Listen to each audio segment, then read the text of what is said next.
കെനിയയിലെ എൻ്റെ 4ാമത്തെ ദിവസം തുടങ്ങുകയാണ്.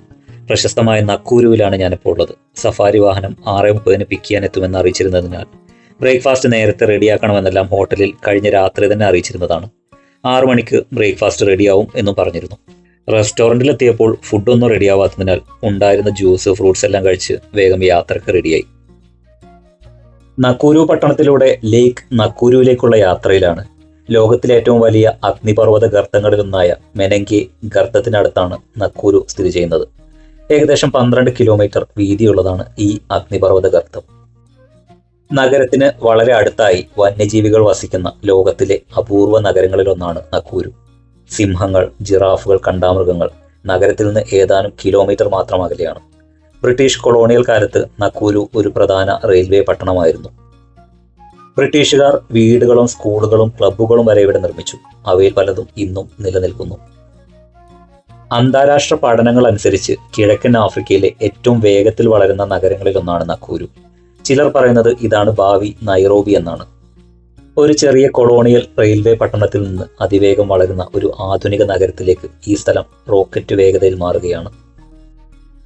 ഇന്ത്യയെ പോലെ തന്നെ ഒരു കാലത്ത് ബ്രിട്ടീഷ് കോളനിയായിരുന്ന കെനിയയും 1963 കെനിയ സ്വതന്ത്രമാകുന്നത്.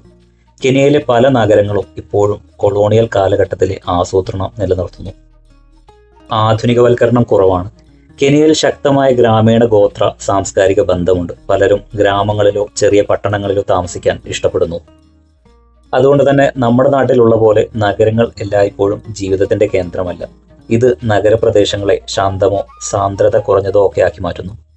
കെനിയയിൽ നഗരങ്ങൾ അത്ര ആധുനികമായി കാണപ്പെടുന്നില്ലെങ്കിലും ശുദ്ധവായു, കുറഞ്ഞ ശബ്ദ മലിനീകരണം, കൂടുതൽ പച്ചപ്പ്, മന്ദഗതിയിലുള്ളതും സമാധാനപരവുമായ ജീവിതശൈലി എല്ലാമാണ് ഇവിടെ ഉള്ളത്. കെനിയയിൽ വ്യാപകമായിട്ട് കാണുന്ന മരമാണ് അക്കേഷ്യ. പോഷകങ്ങളാൽ സമ്പന്നമാണ് ഇതിൻ്റെ ഇലകൾ. അതുകൊണ്ട് തന്നെ കാട്ടിലെ സസ്യബുക്കുകൾക്ക് ഇഷ്ടപ്പെട്ട ഭക്ഷണമാണ് അക്കേഷ്യ മരത്തിൻ്റെ ഇലകൾ.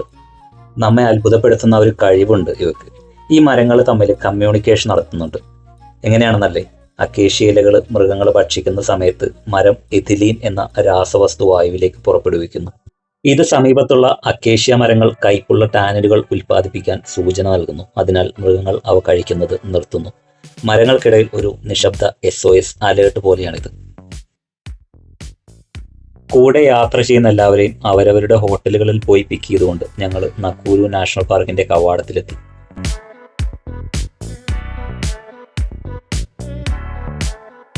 പാർക്കിനകത്തേക്ക് പ്രവേശിക്കുന്നതിന് മുൻപുള്ള മുന്നൊരുക്കങ്ങൾ ജെയിംസ് വാഹനത്തിൽ നടത്തി.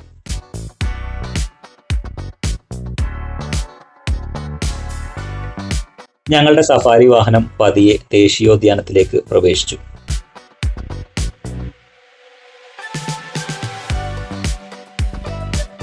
പ്രകൃതി തന്നെ വരച്ച ഒരു ഭീമാകാരമായ ക്യാൻവാസ് പോലെ നക്കൂരു തടാകം നമുക്ക് കാണാം.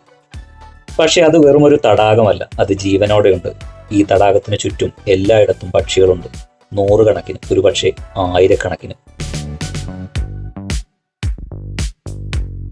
ഒരുപാട് പക്ഷികൾ വിശ്രമിക്കുന്നു, പറക്കുന്നു, ഭക്ഷണം നൽകുന്നു, പരസ്പരം വിളിക്കുന്നു.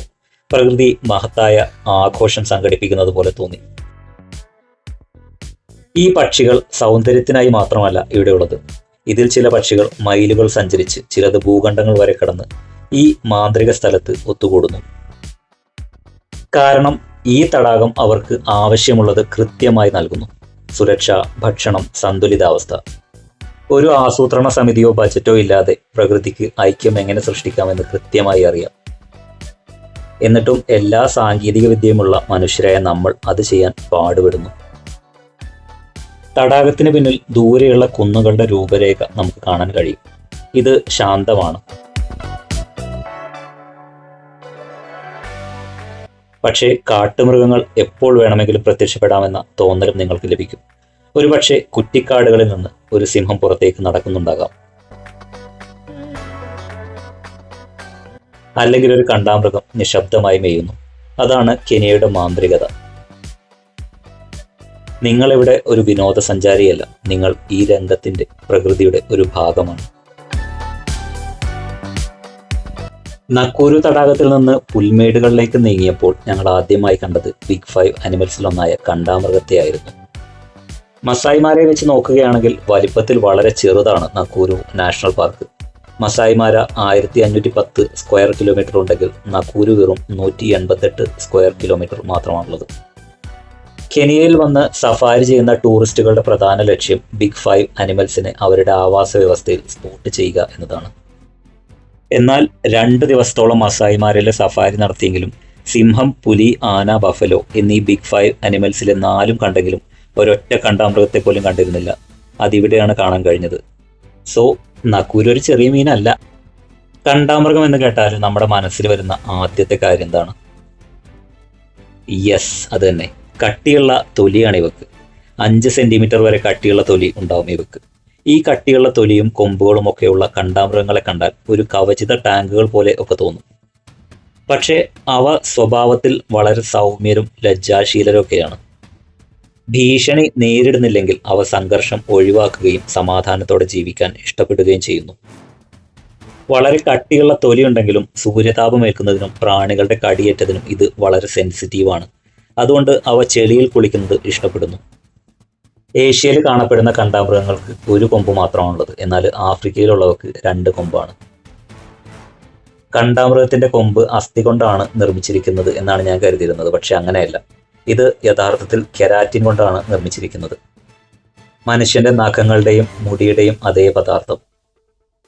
നിയമവിരുദ്ധ വിപണികളിൽ കണ്ടാമൃഗത്തിന്റെ കൊമ്പുകൾക്ക് ഉയർന്ന ഡിമാൻഡ് ഉണ്ട്. ശാസ്ത്രീയമായി ഉപയോഗശൂന്യമാണെങ്കിലും പരമ്പരാഗത വൈദ്യശാസ്ത്രത്തിൽ അത് ഉപയോഗിക്കുന്നു. അതിനും പുറമെ ആഭരണങ്ങളായി പോലും ഉപയോഗിക്കുന്നു. ഇത് പ്രത്യേകിച്ച് ദക്ഷിണാഫ്രിക്ക പോലുള്ള രാജ്യങ്ങളിൽ കടുത്ത വേട്ടയാടലിന് കാരണമായി. എന്നാൽ കെനിയയിൽ നക്കൂരു തടാകം ഉൾപ്പെടെയുള്ള ചില ഭാഗങ്ങളിൽ കണ്ടാമൃഗങ്ങളെ വേട്ടയാടൽ വിരുദ്ധ പ്രവർത്തനങ്ങളും സായുധ കാവൽക്കാരുമായി കടുത്ത നിരീക്ഷണത്തിൽ ഇവയെ സംരക്ഷിക്കുന്നു. കണ്ടാമൃഗങ്ങളുടെ കൊമ്പ് പൊട്ടിയാൽ അത് പിന്നെയും വളരും, നമ്മുടെ നഖങ്ങളും മുടിയൊക്കെ പോലെ തന്നെ. കണ്ടാമൃഗങ്ങൾക്ക് കാഴ്ചശക്തി വളരെ കുറവാണ്. 30 മീറ്റർ അകലെ നിശ്ചലമായി നിന്നാൽ അവക്ക് ഒരു മനുഷ്യനെ കാണാൻ കഴിയില്ല. എന്നാൽ അവയുടെ ഗന്ധവും കേൾവി ശക്തിയും മികച്ചതാണ്. അവക്ക് കാണാൻ കഴിയുന്നില്ലെങ്കിൽ പോലും ദൂരെ നിന്ന് അപകടം കണ്ടെത്താൻ കഴിയും. 50 ദശലക്ഷം വർഷങ്ങൾക്ക് മുൻപ്, അതായത് മനുഷ്യർക്ക് വളരെ മുമ്പ് തന്നെ കണ്ടാമൃഗങ്ങൾ ഭൂമിയിൽ വിഹരിച്ചിരുന്നു. എന്നാൽ ഇന്ന് നമ്മൾ മനുഷ്യരാണ് അവയുടെ നിലനിൽപ്പിന് ഏറ്റവും വലിയ ഭീഷണി. കാട്ടിലൊന്നിനെ കാണാൻ കിട്ടുന്നത് തന്നെ ഭാഗ്യമാണ്. ഇപ്പോഴും നിലനിൽക്കാൻ പോരാടുന്ന ജീവിക്കുന്ന ഒരു അത്ഭുതം എന്ന് തന്നെ പറയാം. കണ്ടാമൃഗത്തിന്റെ രൂപം പോലെ തന്നെ അതിശക്തരുമാണിവ. ഭീമാകാരവും പേശീബലമുള്ളതും ഒരു ടാങ്ക് പോലെ നിർമ്മിച്ചതുമായ ഒരു കണ്ടാമൃഗത്തിന് 2500 കിലോഗ്രാം വരെ ഭാരം വരും. പേശികൾ കൊണ്ട് നിർമ്മിച്ച ഒരു ചലിക്കുന്ന കാറ് പോലെയാണ്. എന്നാൽ ഇത്രയൊക്കെ വലിപ്പമുണ്ടെങ്കിൽ പോലും മനുഷ്യരെക്കാൾ വേഗത്തിൽ ഓടാനും ചാടാനും ഇവക്ക് കഴിയും. മണിക്കൂറിൽ 40 മുതൽ 50 കിലോമീറ്റർ വരെ വേഗതയിൽ ഇവക്ക് ഓടാൻ കഴിയും. കണ്ടാമൃഗങ്ങൾ തല താഴ്ത്തി ലക്ഷ്യത്തിൽ കണ്ണുകൾ ഉറപ്പിച്ച് മുന്നിൽ കൊമ്പുവെച്ച് പൂർണ്ണ ശക്തിയോടെ പോകുന്നു. മുന്നറിയിപ്പില്ല, ഗർജനമില്ല, നാടകീയ പ്രകടനമില്ല, ശുദ്ധമായ നിശബ്ദ ശക്തി മാത്രം. ഇവ എല്ലായ്പ്പോഴും ആക്രമണകാരികളല്ല, മിക്കവാറും ഭയമാണ് കാരണം. കണ്ടാമൃഗങ്ങൾക്ക് കാഴ്ചശക്തി കുറവാണ്. അതിനാൽ അവർക്ക് ഭീഷണിയോ ആശയക്കുഴപ്പമോ തോന്നിയാൽ അവ ആദ്യം പ്രതികരിക്കുകയും പിന്നീട് ചിന്തിക്കുകയും ചെയ്യും. അവ ആക്രമിക്കുമ്പോൾ അത് ക്രൂരമായിട്ടാണ്. കട്ടിയുള്ള കെരാറ്റിൻ കൊണ്ട് നിർമ്മിച്ച ആ കൊമ്പിന് ലോഹത്തിലൂടെ തുളച്ചു കയറാനും വാഹനങ്ങൾ മറിച്ചിടാനും അസ്ഥികൾ തകർക്കാനും കഴിയും. കണ്ടാമൃഗങ്ങൾ ടൂറിസ്റ്റ് ജീപ്പുകൾ മറിച്ചിടുകയോ സിംഹങ്ങളെ അവരുടെ പ്രദേശത്ത് നിന്ന് ഓടിക്കുകയോ ചെയ്ത കഥകളുണ്ട്. ആനകൾ പോലും കണ്ടാമൃഗത്തെ പ്രകോപിപ്പിക്കുന്നതിന് മുൻപ് 2 തവണ ചിന്തിക്കുന്നു. കണ്ടാമൃഗങ്ങൾ ഭക്ഷണം കഴിക്കാൻ ആക്രമിക്കുന്നില്ല. അവ കൊലയാളികളല്ല, നിലനിൽപ്പിന് വേണ്ടി അവ ആക്രമിക്കുന്നു. അവയുടെ ഇനം, കുഞ്ഞുങ്ങൾ അല്ലെങ്കിൽ അവരുടെ സമാധാനം. ഒരു കണ്ടാമൃഗത്തെ കാണുന്നത് ഒരു നിശബ്ദ യോദ്ധാവിനെ കാണുന്നത് പോലെയാണ്. പുറത്ത് ശാന്തത, പക്ഷേ ആവശ്യമെങ്കിൽ നിമിഷങ്ങൾക്കുള്ളിൽ തടയാനാവാത്ത ശക്തി അഴിച്ചുവിടാൻ കഴിവുള്ളവൻ. കാട്ടിൽ നിശബ്ദത ബലഹീനതയല്ലെന്ന് ഇത് ഓർമ്മപ്പെടുത്തുന്നു. അതിനർത്ഥം ആത്മവിശ്വാസം എന്നാണ്.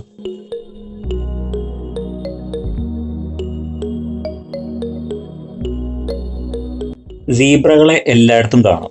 ആഫ്രിക്കൻ സവന്നയിലെ ഏറ്റവും കൗതുകകരവും തെറ്റിദ്ധരിക്കപ്പെട്ടതുമായ മൃഗങ്ങളിലൊന്നാണ് സീബ്രകൾ. കറുപ്പും വെളുപ്പും വരകളാൽ അവ ഭംഗിയുള്ളതും നിരുപദ്രവകരവുമായിട്ട് തോന്നിയേക്കാം. എന്നാൽ അങ്ങനെയുള്ള ദുർബലരല്ല സീബ്രകൾ. അവ കടുപ്പമുള്ളതും ബുദ്ധിമാനും സ്വന്തം രീതിയിൽ അവിശ്വസനീയമാം വിധം ശക്തരുമാണ്. മറ്റു മൃഗങ്ങളെ പോലെ സീബ്രകൾക്ക് നഖങ്ങളോ മൂർച്ചയുള്ള പല്ലുകളോ കൊമ്പുകളോ ഒന്നുമില്ല. പക്ഷേ അവ അതിജീവനത്തിനായി നിർമ്മിച്ചതാണ്. അവയുടെ ചവിട്ട് മാരകമാണ്. സിംഹത്തിന്റെ താടിയില തകർക്കാനോ കൊല്ലാനോ പോലും ശക്തമാണ്. കൂടാതെ ശക്തമായ കാലുകളും മികച്ച സ്റ്റാമിനയുമുണ്ട്. ഇത് വേട്ടക്കാരിൽ നിന്ന് രക്ഷപ്പെടാൻ മണിക്കൂറിൽ 65 കിലോമീറ്റർ വരെ വേഗതയിൽ ഓടാൻ അനുവദിക്കുന്നു. അതുപോലെ അവയുടെ മൂർച്ചയുള്ള ഇന്ദ്രിയങ്ങൾ അപകടം നേരത്തെ കണ്ടെത്താൻ അവയെ സഹായിക്കുന്നു. അവ ഇറുകിയ കൂട്ടങ്ങളായിട്ട് ജീവിക്കുകയും പരസ്പരം സംരക്ഷിക്കുകയും ചെയ്യുന്നു. ചിലപ്പോൾ കുഞ്ഞുങ്ങൾക്ക് ചുറ്റും ഒരു വൃത്തം രൂപപ്പെടുത്തുന്നതായിട്ടും കാണാം. സീബ്രകൾ പലപ്പോഴും സിംഹങ്ങൾക്ക് ഇരയാകാറുണ്ടെങ്കിലും അതിനർത്ഥം അവർ ദുർബലരാണ് എന്നല്ല, അവർ ശക്തരായ അതിജീവനക്കാരാണ്. ഒരു പുലി പതുങ്ങി നടക്കുന്നുണ്ട് അതിലൂടെ. ഈ പുള്ളിപ്പുലികൾ പൊതുവെ ലജ്ജാശീലരും രഹസ്യ സ്വഭാവമുള്ളവരുമാണ്. അവയുടെ പുള്ളി രോമങ്ങൾ മരങ്ങളിലും നിഴലുകളിലും ഇണങ്ങാൻ സഹായിക്കുന്നു. അവ നിശബ്ദമായി നീങ്ങുന്നു. ഈ അദൃശ്യത അവയുടെ ശക്തിയാണ്, ബലഹീനതയല്ല.